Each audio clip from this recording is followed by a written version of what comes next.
Bienvenue sous le Décodeur Show. Aujourd'hui, on a plusieurs invités qui sont tous des acteurs de leur ville, des entrepreneurs. Alors restez avec nous pour ce magnifique débat. A tout de suite.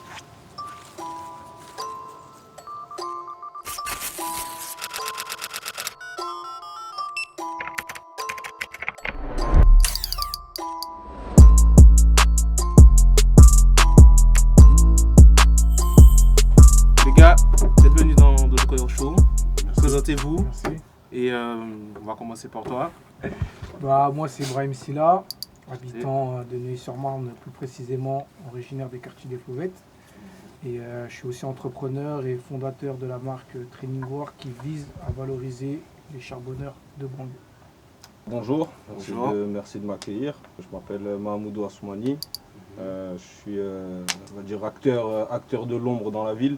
J'aide au maximum la jeunesse de ma ville à persévérer et à avoir autre chose que le quartier et ses mauvaises choses. Donc voilà. Moi, c'est Yohan Loiseau, habitant de Neuilly-sur-Marne, acteur de la ville sur le plan associatif, mais aussi entrepreneur. Mon projet professionnel, c'est de monter une application pour pouvoir valoriser la culture et le numérique auprès de tous. Maintenant, les gars, il y aura une première question qu'on va poser sur ce débat-là. Est-ce que vous êtes pour la discrimination positive? C'est-à-dire, Alors, la discrimination positive, c'est une philosophie qui est de recruter, par exemple, certains types d'individus en fonction de leurs origines, leur couleur de peau ou leurs liens religieux. Il y a effectivement une période où, à un moment donné, il y avait beaucoup de frustration en France, qui était due au fait qu'il y avait très peu de représentation liée à certains lieux, on va dire, populaires. Il n'y avait pas de Noirs, il n'y avait pas d'Arabes lorsqu'on allumait la télé, chez les acteurs ou bien même chez un présentateur dans un média. Donc ça a amené tout ce qui s'ensuit par la suite, des dispositifs, des gens qui se sont battus pour ça, c'est en place dans certaines structures. Donc c'est pour ça la question du jour, est-ce que vous êtes pour ou pas? je pense que à la base, c'était quelque chose de positif qui était censé, entre guillemets, représenter les minorités dans des hautes instances ou dans des postes à responsabilité.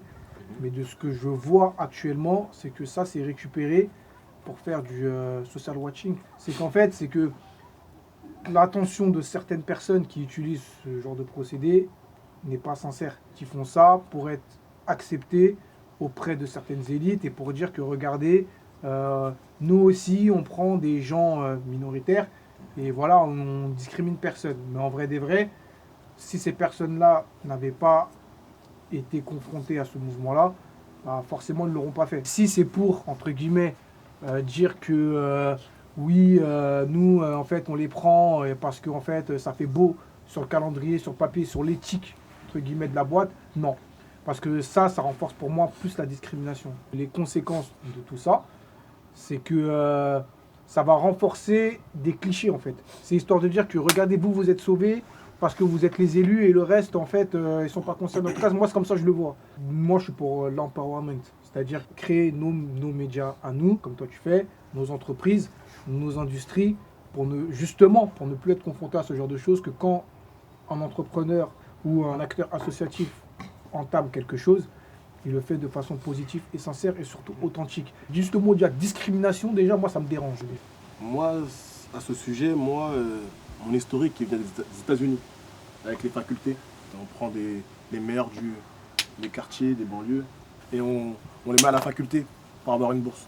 Ça a l'air beau dans les films, mais la vérité, c'est que ça frustre les autres. Parce que s'il n'y a pas un pendant à ça, ça crée d'autres discriminations. La frustration dont on parlait, c'est que voilà, les élites des quartiers, ceux qui ont suivi le chemin qui correspond à ces élites, pour faire du social watching, oui, ok, c'est super.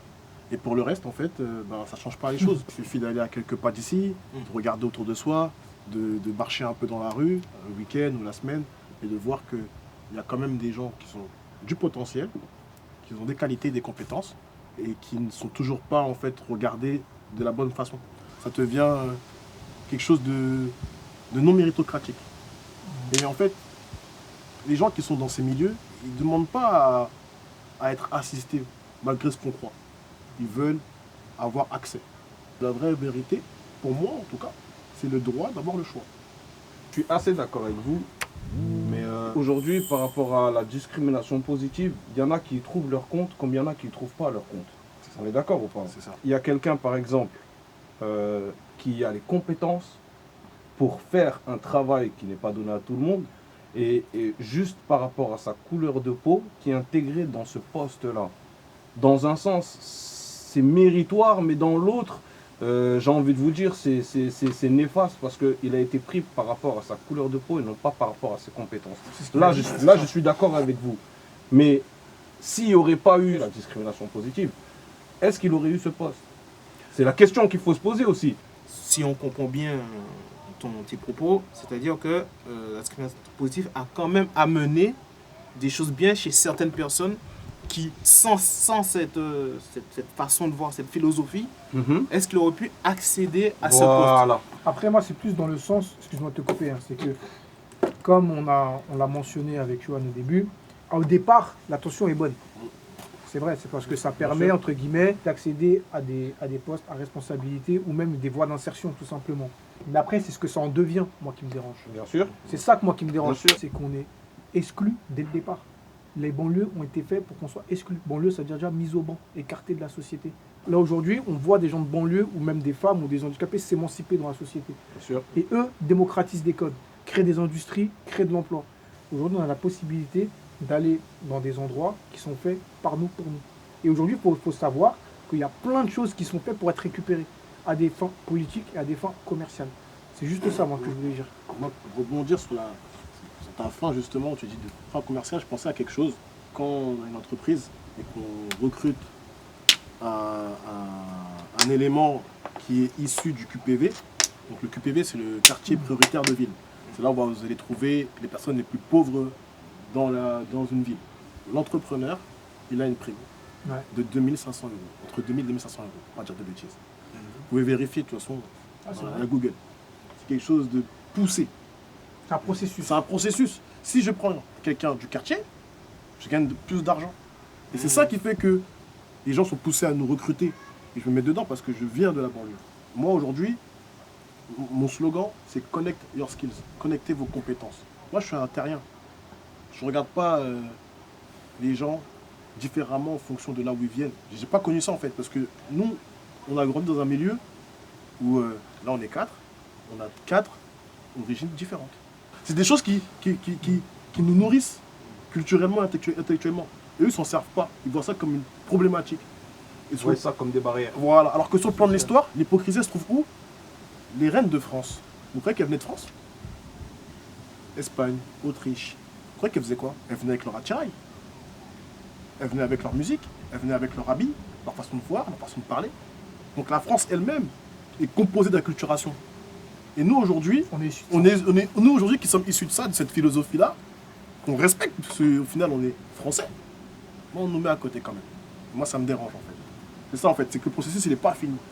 Et tant qu'il y aura des termes négatifs comme discrimination dessus, moi ça me laissera mitigé. Moi ça me gêne. Moi personnellement je vois tous les jours qu'on est récupéré.